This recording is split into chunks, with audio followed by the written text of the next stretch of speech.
Berikut 5 peristiwa sejarah Indonesia sebelum dan sesudah kemerdekaan tahun 1945. Pembantaian warga Tionghoa di Batavia tahun 1740. Peristiwa pada Oktober tahun 1740 ini menyebabkan lebih dari 10.000 warga Tionghoa dibantai oleh Kompeni Belanda. Pembantaian tersebut terjadi karena orang-orang Tionghoa memiliki keahlian berdagang, ramah, taat peraturan. Keahlian tersebut membuat Belanda khawatir kaum Tionghoa bisa berbaur dengan warga. Perang Padri tahun 1803 sampai tahun 1837. Peperangan yang dimulai pada tahun 1803 ini berlatar belakang perebutan pengaruh agama dan budaya di Minangkabau, Sumatera Barat. Sesuai namanya, perang ini melibatkan kaum Padri yakni umat Islam yang berperang melawan warga adat setempat, 8 tokoh ulama yang dikenal sebagai Harimau nan Salapan Memin.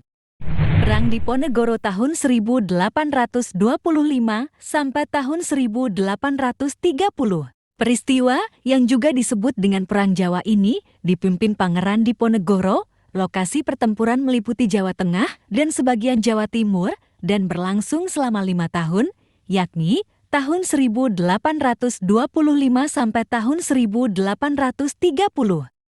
Perang ini sebenarnya hanya persoalan internal kerajaan tanpa sepengetahuan Diponegoro. Lahirnya Budi Utomo tahun 1908. Peristiwa lahirnya Budi Utomo juga diperingati sebagai Hari Kebangkitan Nasional. Budi Utomo didirikan oleh 9 tokoh, yakni Dr. Sutomo, Suraji Tirtonegoro, Gunawan Mangunkusumo, Gondo Suwarno, Muhammad Sulaiman, Angka Projosudirjo, M. Suwarno, Muhammad Saleh, dan R.M. Gumbarek. Budi Utomo mempunyai keinginan untuk mencerdaskan anak bangsa. Untuk itu, organisasi memiliki tujuan untuk menjamin kehidupan bangsa Indonesia dan berfokus pada bidang sosial, pendidikan, dan kebudayaan. Kongres Pemuda 1 dan 2 tahun 1926 dan tahun 1928.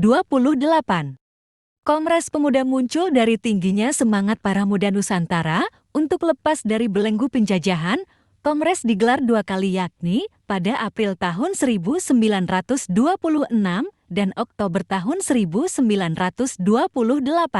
Kongres Pemuda 1 yang diketuai Muhammad Tabrani dilakukan pada 30 April hingga 2 Mei tahun 1926 di Lapangan Banteng, Jakarta. Kongres dimulai dari susunan badan pusat, gagasan persatuan, peran perempuan, peran agama, hingga peran bahasa dalam mencapai kemerdekaan Indonesia. Kongres Pemuda 2 dipimpin oleh Sugondo Joyo Puspito dan wakilnya Joko Marsad berlangsung pada 27 sampai 28 Oktober tahun 1928.